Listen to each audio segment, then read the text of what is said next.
Three, two, one. Hello, everybody. Welcome back to another podcast on Baseball is King.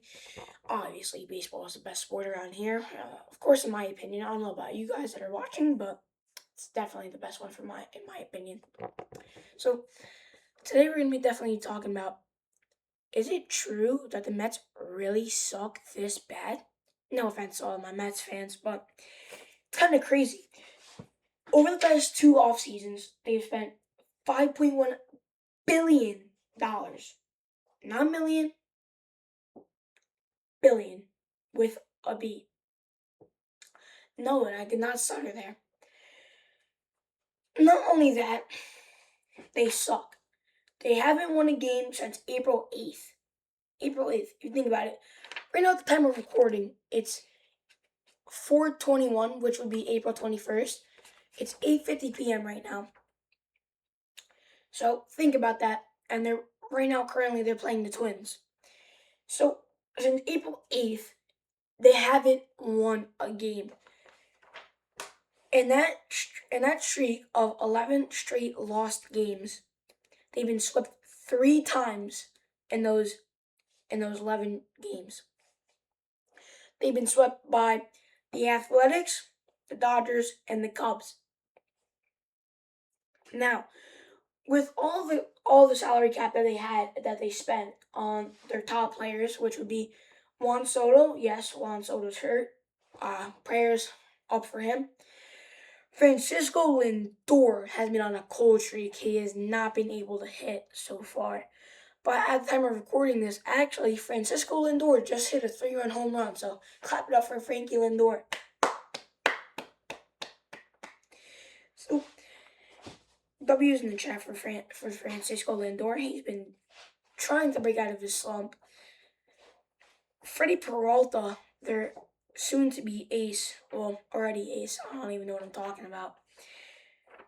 Bo Bichette, which I'm really surprised about. I've not been hearing a lot from him recently. Now I get it. With Juan Soto, they would probably be way, way, way better. But this is also very, very crazy. Right now, the Mets are in last place of their division. No, I did not stutter. Once again, they're actually last place in their division right now. I don't know how that could possibly be happening. So, yes, even the Washington Nationals have a better record than the Mets. Now, the Mets were predicted to be at least the top 3 team in their division. Not in the wild card of division, in the divisional race for the NL East. They were predicted to be at least a top 3 team. They're 5th right now, 7-15. Loss streak is 11. Last 10 is 0-10. Have not won a single game for all you casuals or rookies. And surprisingly, the team above them, which would be somehow the Philadelphia Phillies, are outbeating them by one win. One win. Currently, the Mets are 8.5 games back from first. Their home win loss would be 3-6, and their away win loss would be 4-9 so far this season. Now, if Juan Soto comes back, will the Mets be saved? Most likely not. Because I think that the Mets are way, way too deep right now. I don't really think they can really come back right now. Oh, what do you know? Twins come back. 2-3. Byron Buxton. Sorry, guys, just reading off of watching a few games. So, I mean, this is actually kind of crazy. Not only were they supposed to be a top 3 team, it just, I'm so mind blown about how the Mets spent so much money. Were predicted to be such a great team. let alone in New York, where they're supposed to be better than the Yankees. And it's just so crazy. Over the $5.1 billion that they spent, they can barely win a game. It's kind of crazy. Right now, the Mets' current standings are 7-15 in fifth place. So think about that. Let that sink in. It's actually kind of crazy.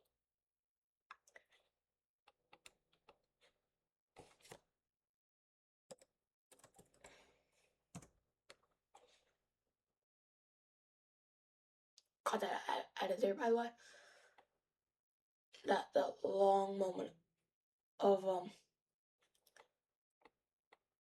silence. National League.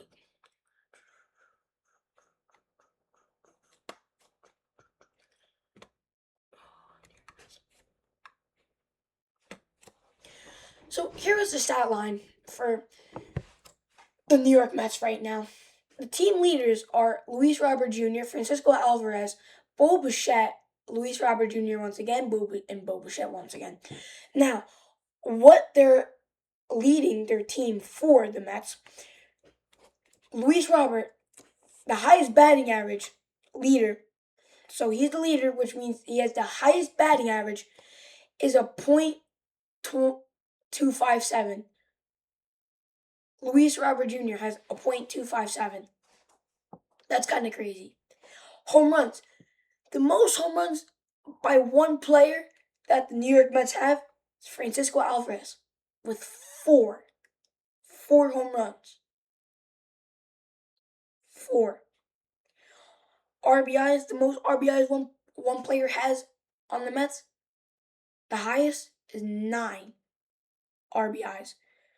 OBP, Luis Robert Jr., .366 for OBP is Luis Robert Jr. Hits Bo Bichette with only 20. Right now in WAR, their team leader is Luis Torrens, the catcher. The backup catcher, he has a 0.4 WAR. The worst player according to WAR would be Bo Bichette with negative 0.4.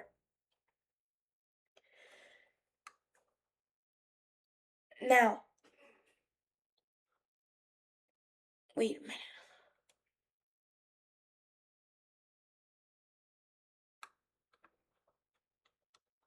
So, this is what every single player currently right now has. I'm going to be reading off doubles, triples, home runs, RBIs. So right now, Bo Bichette has 3 hits, no triples, 1 home run, 9 RBIs. Lindor, 2 doubles, 2 triples, 1 home run, 1 RBI. Marcus Semien, 3 doubles, no triples, 1 home run, 8 RBIs. Luis Robert Jr., 2 doubles, no triples, 2 home runs, 7 RBIs. Now that's the starting 4 for the lineup, which would be Bo Bichette, Francisco Lindor, Marcus Semien, and Luis Robert Jr. Obviously. So if we take a look at the pitching staff, obviously their ace, Freddie Peralta.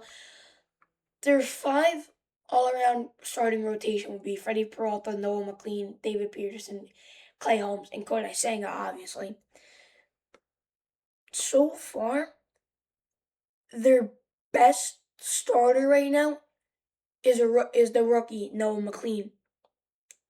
Currently, right now. Oh wait, did I read that wrong? No, I'm sorry. Clay Holmes with 2 wins is a team leader for the New York Mets.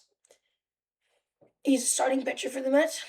He has 2 wins so far. Clay Holmes, not bad with a little under 2.00 ERA.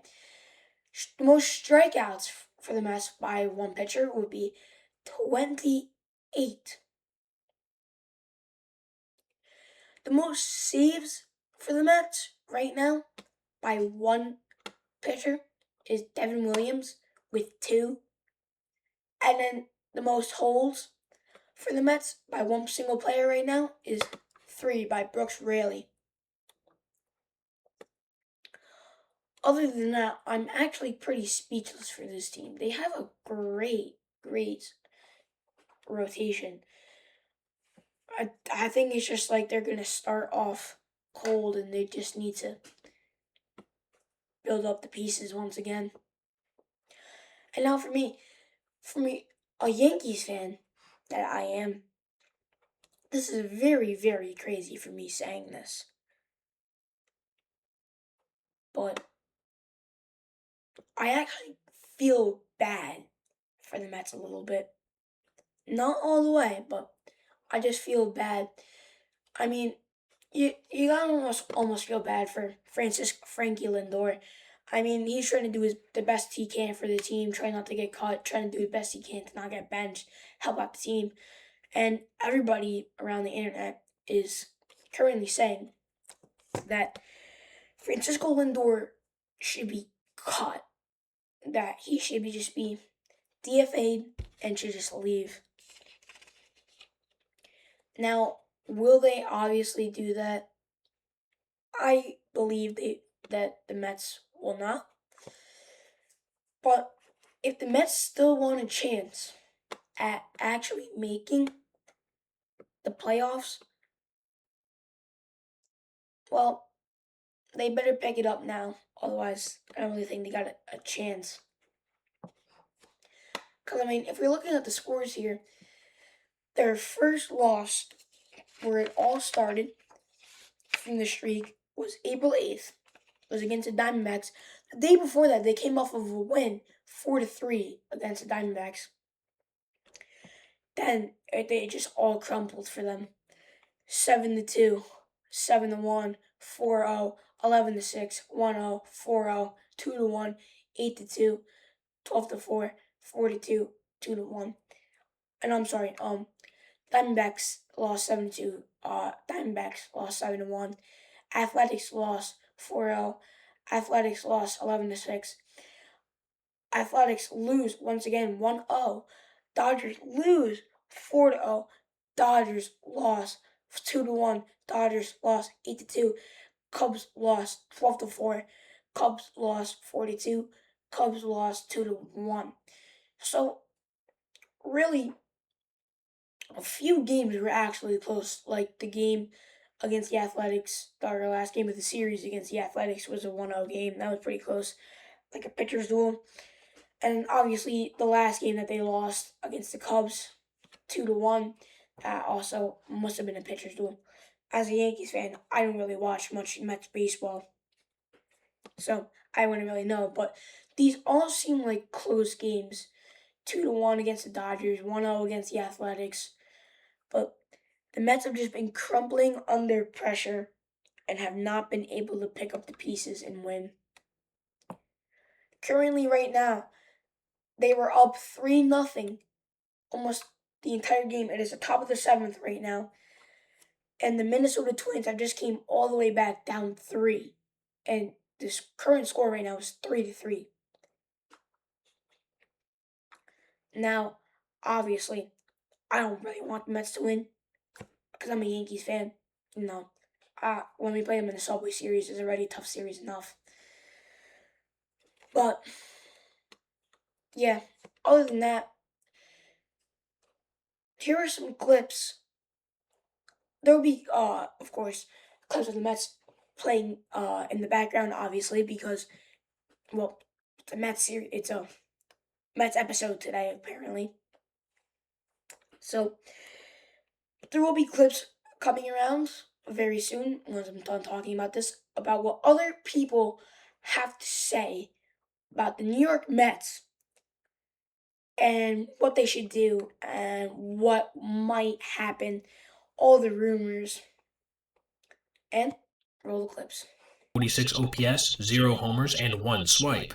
But he's also registered a couple other notable blunders, like this one in a game versus the A's, where, with runners in the corners, he got trapped off of third, getting thrown out trying to go back, even if it may have indirectly saved his team a double play. And then one yesterday that didn't have anything positive in regards to it. That was perhaps the most incomprehensible of any so far this season, where he just completely abandoned his positional role with the bases loaded, outright allowing the opposing team to score a run in the process. It was the second inning of a tie ball game with Lawrence Butler at the plate. The lefty grounded a forkball up the middle, where Marcus Semien fielded it and then looked up to throw to Lindor, who I'm sure he expected to be cutting across the bag. But the veteran was nowhere to be found, instead being behind Marcus in the outfield grass, forcing Semien to make a desperation run towards second to just record a single out, one that he barely managed to get ahead of speedy base runner Denzel Clark. I want you to look at this play from a couple angles, and tell me what you possibly think he could have saw that justified going after this ball. It was well to the right of the bag up the middle, and Semien was tracking it the entire time. And hell, even if Lindor fielded that ball in shallow right center field, there was pretty much zero chance he was going to get Butler, who has decent speed at first base. Literally the only play that they had was, at a minimum, a force out at second. And if it wasn't for the quick thinking of his Gold Glove double play partner, they wouldn't have even gotten a single out. If you see one of these plays over the course of the early part of a season, you can just chalk it up to coincidence, as every player has them. 2, maybe some April laziness. But 4, in the season's first 15 or so games, when your club is struggling no less, it's just hard that he's still hurt. I don't want to hear it anymore. If he could run, if he can get caught sleeping on the Bates pads or forgetting how many outs there are, that's not because of his shoulder, elbow, whatever it was. How long as a Met fan do you take of this bullshit